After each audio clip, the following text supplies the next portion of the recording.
far more experience and daily knowledge than we do. And it allows us to take action in our own daily lives. And please do participate as volunteers. It's incredibly fulfilling as donors, if you can, and provide moral support, talk about these issues amongst your friends, family, guests, people with whom you interact, because by discussing, you can inform action. Action can then solve problems, and together we can make this place better to live in. So let's get the show on the road. I saw that we just joined our live streams, and please do participate. If you have any questions, please contribute them, and I'll try to get those answered. Welcome to the Nonprofit Report, your update on nonprofit organizations, issues, and leaders. I'm your host, Mark Oppenheim, and today we're discussing why each year 1 in 10 Americans aged 18 to 25 experience some form of homelessness. That's 10% of Americans, and our special guests today are experts in addressing youth homelessness, a problem that affects every part of this country. I'd like to introduce Oliva, Executive Director of the National Alliance to End Homelessness, which is based in Washington, D.C. Rheneisha Robertson, Executive Director of Covenant House in New Orleans, Louisiana, and Sherilyn Adams, Executive Director of the Larkin Street Youth Services in San Francisco, California. And a reminder to Zoom attendees that we will take 3 snap polls during the show. We'll announce results, and your questions submitted to the Q&A function at the bottom of your screen will be included in our discussion. So thank you all for joining us. It's just wonderful to see you. I hope you're preparing for a wonderful holiday season. But we're here to talk about something very, very serious today. And as I noted in our introduction, each year we have 1 in 10, that's 10%, of American youth between the ages of 18 and 25 experience some form of homelessness, and even younger children, 13 to 17, 1 in 30 adolescents experience homelessness without a parent or guardian present. That's just huge, and we're such a wealthy, well put together nation. We live generally within our borders in a fairly peaceful environment. The real question is, why do we have 4.2 million youth and young adults, of which 700,000 are unaccompanied minors? Why do we have that, Anne, in this country today? What are your observations as to why we have so much homelessness among young people? Thank you so much, Mark, for that question and for having me. Good day, everybody. It's nice to be here with my colleagues from New Orleans and from San Francisco. So I think it's important to just sort of establish what the volume is. You gave some data there. I would also just remind folks that unaccompanied youth experience homelessness youth experience homelessness both as unaccompanied people, but also as heads of household. So in January of 2020, we're going to just take a snapshot of a single day in January of 2020, which is our most recent point in time count data. About a little over 34,000 young people were experiencing unaccompanied youth homelessness in the United States. And then another 7,300 young people were experiencing homelessness as parents with at least one child under the age of 18 with them. Could you repeat those 2 numbers? Sure. A little more than 34,000 young people were unaccompanied and reported to be experiencing homelessness in the United States on a single night in January of 2020. That is not a whole year's worth of data. It is a snapshot of what's happening on that single night. On that cold day in January, 34,000, and then an additional over 7,000. That's right. Over 7,300 young people were experiencing homelessness as parents with a child under the age of 18 with them. About 90% of unaccompanied homeless young people were between the ages, as you mentioned, of 18 and 24, and the other 10% were children, that is under the age of 18. And about half of the unaccompanied young people were unsheltered. So that's similar to what we see with individuals, with adult individuals who are experiencing homelessness. So about half were unsheltered and half were in sheltered nationwide. Unsheltered meaning living in cars, on the street, in tents, in boxes. That's what we're talking about. Right. We use the terminology places not meant for human habitation. So there are also a number of young people that were in precarious housing situations. I'm sure my colleagues will be talking a little bit more in detail about that. But this point in time count just gives you an idea of folks who are experiencing sort of unsheltered and sheltered homelessness on that single night. And then the other thing that I just want to note for the audience here is that this is not just about urban areas. It is really also about suburban and rural areas. And we know from the work of our colleagues at Chapin Hall at the University of Chicago that the rates of youth experiencing homelessness are about the same in rural and non-rural areas. So let me stop you there. So as soon as you go beyond the raw numbers and you start looking at it on a per capita basis, in other words, that takes into account concentrations of populations and thinly populated areas on a per capita basis, we're talking about the same problem throughout the United States, regardless to whether we're talking about a suburb or an urban, city center area or a rural area. On a per capita basis, those numbers are fairly similar. That's right. That's exactly right. I'll stop there. That's the nationwide picture of what we're seeing.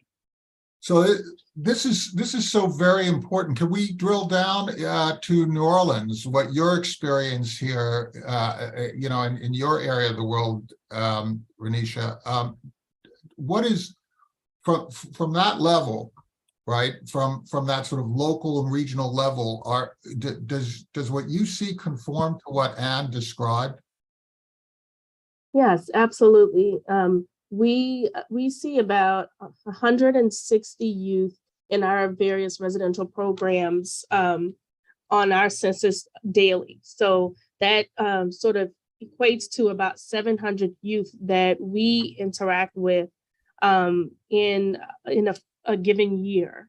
And those are young people that seek our services through our residential programs, whether they're here for a night, just needing basic needs met, a hot shower, a hot meal, or they need more long-term shelter services, transitional services, and other supportive services.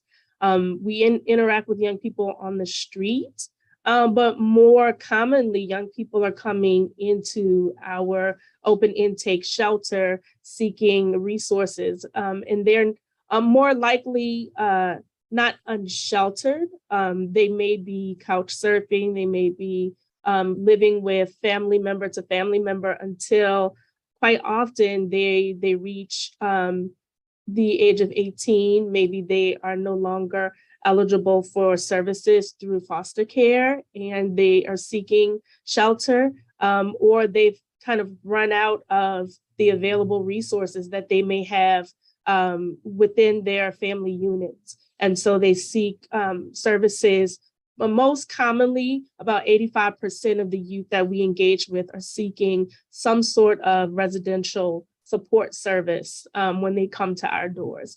So I think that is very in line with what Anne gave us as the national picture. We're seeing that in our kind of urban metro area, but we also in a place like the South with very few resources, we're seeing youth coming to us from a four-state region.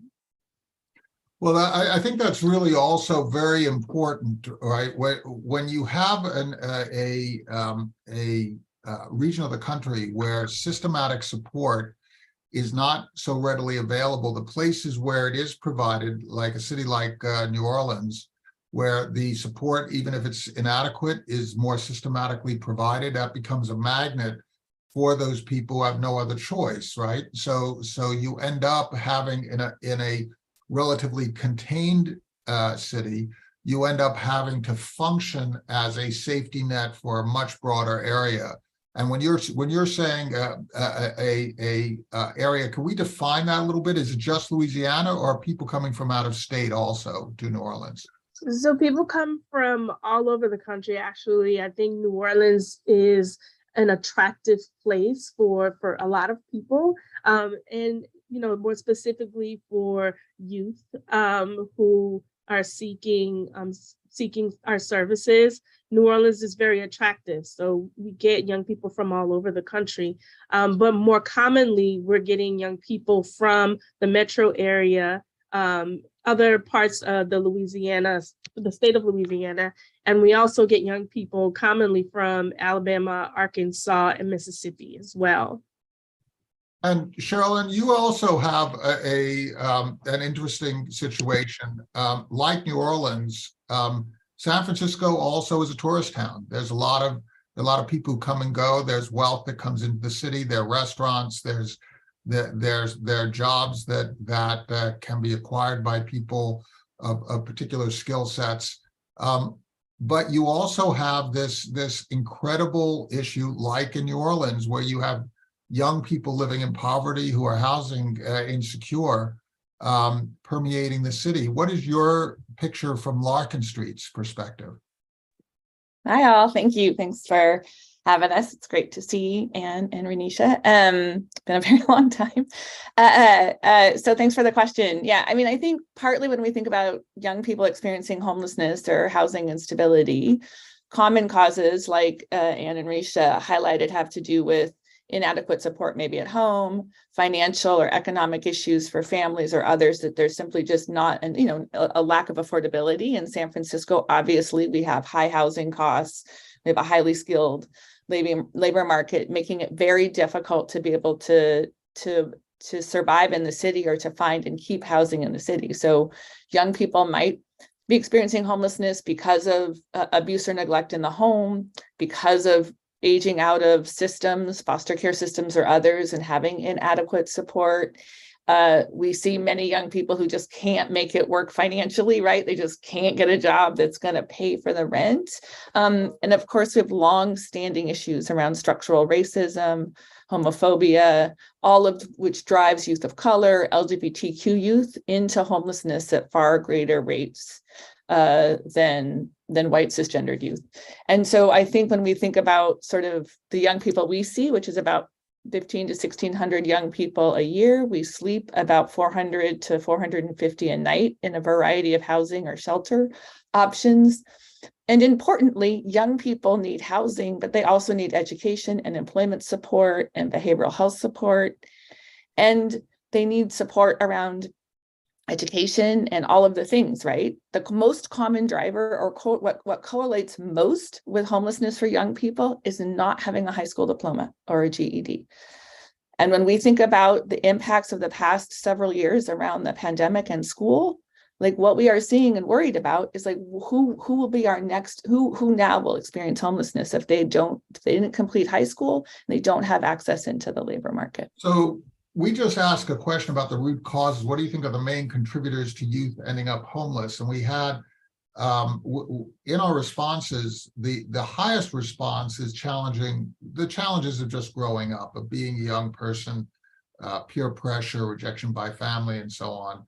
And then we also had two other answers: instability and poverty, lack of jobs, and so on, and then mental health, substance use, various types of behavioral issues. And what do you think is the leading driver of housing insecurity among youth, among young people? The leading driver, if you chose one. That's a tough question to choose one, but Sherilyn sort of touched on this, and it is what I would say is that homelessness amongst young people is not equal among all groups. And that is a result of discrimination, systemic racism, and homophobia and transphobia. Because we know that LGBTQ young adults are more than twice as likely to experience homelessness as their non-LGBTQ peers. And it's intersectional. So a Black LGBTQ young person, especially a male, has the highest rates of homelessness amongst young people experiencing homelessness. So while it's hard to say exactly one thing, and Sherilyn was exactly right about education and the impact of a lack of a high school diploma, I do think that you actually have to look to that intersectional discrimination and racism as the leading factor. Let's take a look at this intersectionality, these various issues that we describe with the ambiguous umbrella of systemic, right? Aren't we talking about a whole bunch of very subtle factors, sometimes obvious, where we've just seen tremendous violence perpetrated in Colorado, targeting an LGBTQ plus community gathering place. But very often it seems like there are additive, subtle elements that when it hits an individual, those are so additive that they really end up posing a mountainous hill to climb, particularly if you don't already have any family wealth, you don't already have an educational foundation, you don't have the kind of sophisticated emotional support or medical support that money can buy, right? Rheneisha, when you're trying to heal that, that's a huge mountain for any youth to climb. How can a small nonprofit with a modest budget make a real life-changing contribution to a young person? It's great that you're supplying the immediate need. It's absolutely essential. How do you change that? Because, you know, these young people, I don't want to call them kids, they're young adults. They sometimes have children themselves. It's a 10, 20-year journey to that independence. How do you do that? And how do you multiply that by 700 or, you know, 10,000 or 4.2 million? Yeah, it is definitely a challenge, and it is a process. I think we, first always start being trauma informed, start with being able to address the basic needs, and to create an environment that becomes a sanctuary and a safe place. And we try to make young people feel safe. First, create safety, right? First, deal with the basic need. That's your first principle. Deal with the basic needs and the immediate crisis. If we can bring them into an environment where their basic needs are met, where we can address the immediate crisis or a sense of insecurity, then we can begin to open some doors to addressing longstanding trauma, whether that is individual experience of trauma, and or whether that is community level violence, poverty, experience of poverty and chronic adversity, or if it, as you talked about, this accumulation, these additives of more structural racism at a societal level, and all of that, right? Because it all is an interplay. I think, as Anne talked about, looking at these intersections and understanding the intersectionality of these young people's lives and how that contributes to their lack of housing, stability, and security. I think that begins to open some doors for us to start the healing process. And with a lot of mental health resources, that's absolutely something that we found is critical to our program, our overall program, and the services that we provide. All of our young people are immediately assessed, and we continue to provide case management and mental health support services throughout their time with us, because we understand. I have a question for you. To what extent do you hold the young person themselves accountable for taking charge of their own life? I've heard very often two different views, which I suspect neither of them are correct. One is to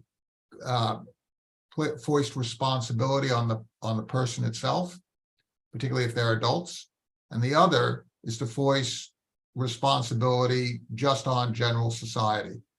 To what extent are you navigating these two extremes, and where do you end up in terms of personal responsibility and the help that you provide? How do you talk about this internal to your environment? And Sherilyn, I'd love to have you also weigh in on this. How do you talk with your clients and amongst your staff about that idea? I think it's a part of it. I think that, certainly we talk a lot about choice and taking responsibility for your future. Not necessarily taking responsibility for what has happened to you. And that I think is important to stress, that things happen to our young people, often that they are labeled as bad, and that quite often we dismiss the trauma that they have experienced and that has been inflicted upon them. And so, we talk less about the responsibility of what has happened, and we talk more about the choices that they can make now with the supportive services that we provide, and the choice that they can make for their future moving forward. And that it is a process, and we will still wrap around all the supports around them, and they can take more responsibility for their actions and their future moving forward. Be informed by your past, but not held hostage to it. Yeah, I think that is exactly true, Rheneisha, exactly how I would have answered that question. That I think there's a lot of blaming of people experiencing homelessness, or young people in particular of experiencing homeless, like they must have done something wrong. And I think that is just wholly that's just, and self-blame, right, yeah, Sherilyn? yeah, for sure, right? I think young people feel the stigma that is hoisted on them by others. But look, there is no reason that any young person that walks into Larkin Street should trust anyone based on the kinds of experiences they have had. Like, trauma led often to their experience of homelessness or housing instability. And then there's a bunch of trauma that happens if you are having to live outside or make untenable choices about staying someplace so you can at least be inside. So change happens at the speed of trust. It takes time. Young people have agency. They have the ability, they are experts in their own experience. They have hopes and dreams and desires. And it is our job to see them, to support them, and to provide opportunities. Housing solves homelessness, but housing alone doesn't address homelessness.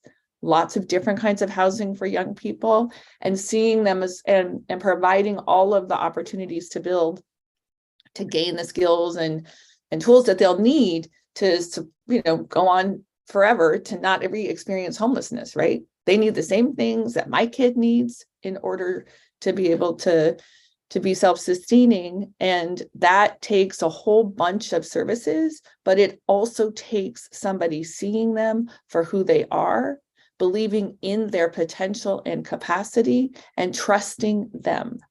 But they have no reason to trust us initially. How do you navigate this issue of trust? Because when somebody comes in and they've experienced a lot that causes them to distrust.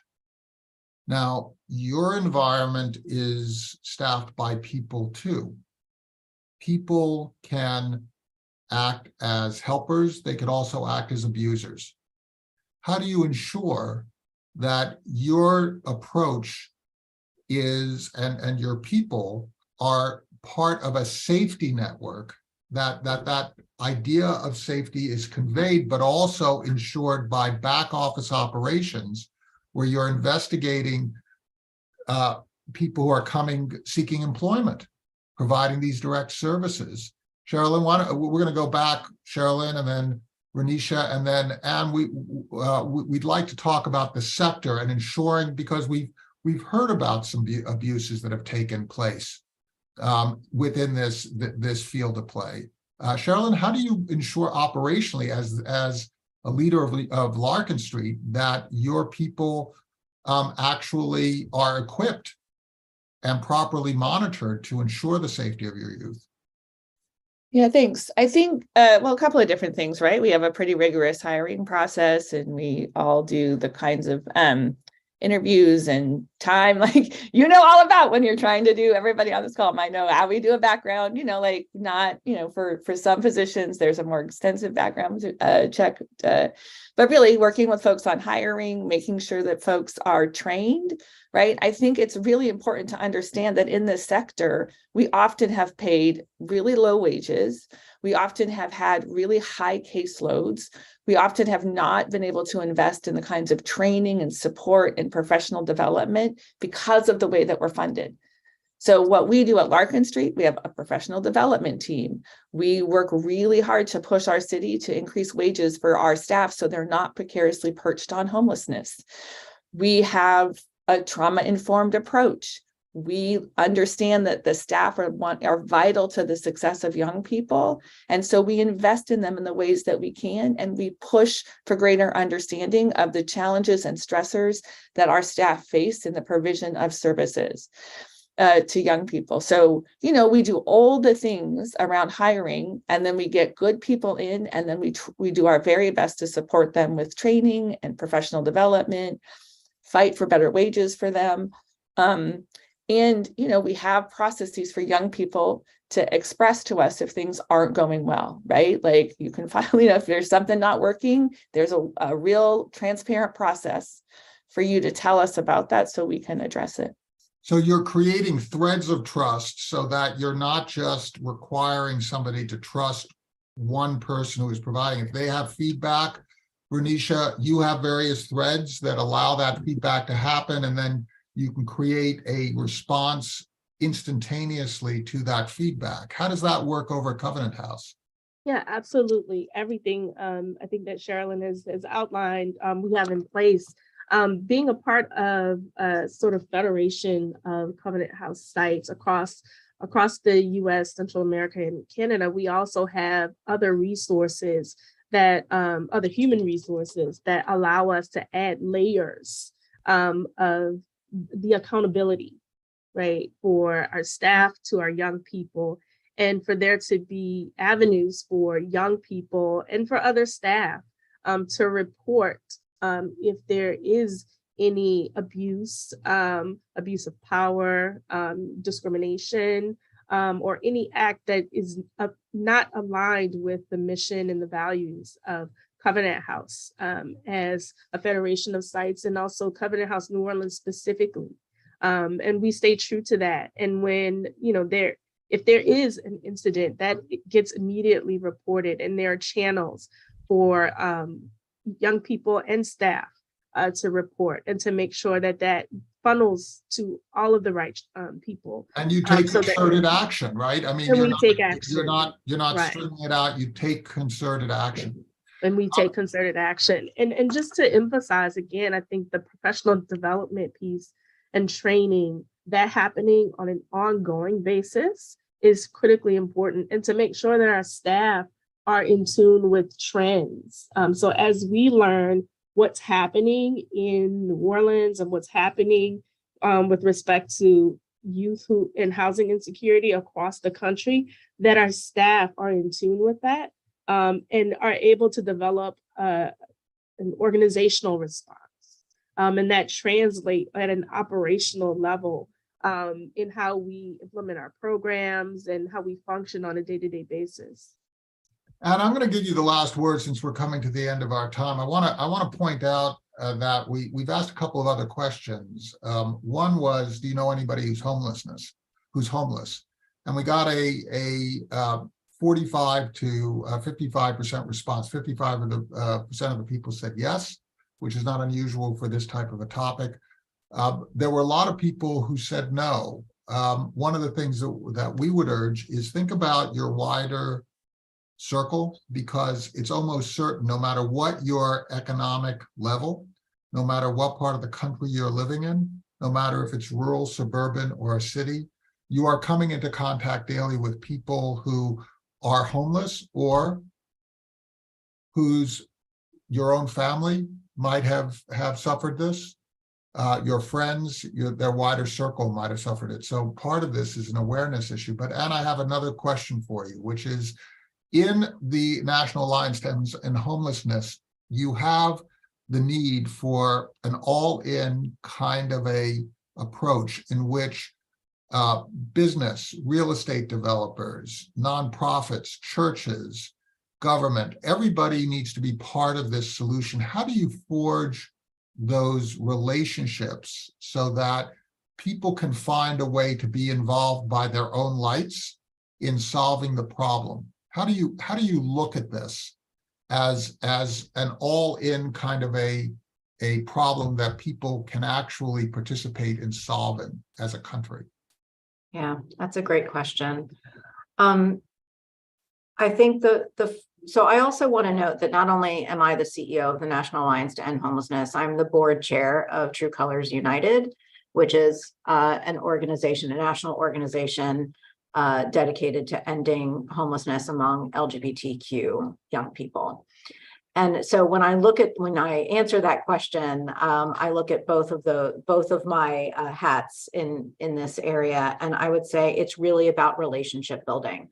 Primarily, it is relationship building and listening to young people and understanding what they want and need and understanding their experiences, and having tables where you are including young people in discussions and in decision making with all of those other sectors that you just talked about, whether it be government, whether it be members of Congress, whether it is our faith-based partners. All of those folks actually need to hear from young people. My own life experience can't get across the kind of information and expertise that young people bring to the table. So that is the primary way that we try to build community and really build towards an end of youth homelessness. We also partner with folks like we have on the screen today to make sure that we understand what they're seeing locally so that we can build a national framework to end youth homelessness. So it's listening, it's being informed by people, recognizing that their experience also gives them expertise, right, Rheneisha, right, Sherilyn, right? The expertise that people can bring to the table to solve the problem that they themselves are experiencing is part of this, and having people of different lived experiences share and develop solutions together is a part of your calculus, Anne. That's right, but it's not just listening. It is also sharing power, bringing people to the table as partners. Making the contribution that you can make to solving a problem, a very important idea that we should all be informed by. Anne Oliva, Executive Director of the National Alliance to End Homelessness, Rheneisha Robertson, Executive Director of Covenant House in New Orleans, and Sherilyn Adams, Executive Director of Larkin Street Youth Services in San Francisco. Please thank everyone on your staff, on your boards, your volunteers, your clients who are part of our solution. And please thank your donors and those who allow you to continue operating within your municipalities and environments. Thank you so much. And I want to wish everybody a wonderful Thanksgiving and holiday season. We're going to take a bit of a hiatus on the show for a bit, but we will be back in the new year and helping you to ensure that Americans all across the country are involved in solving these really important problems to make this country a better place to live. Thank you.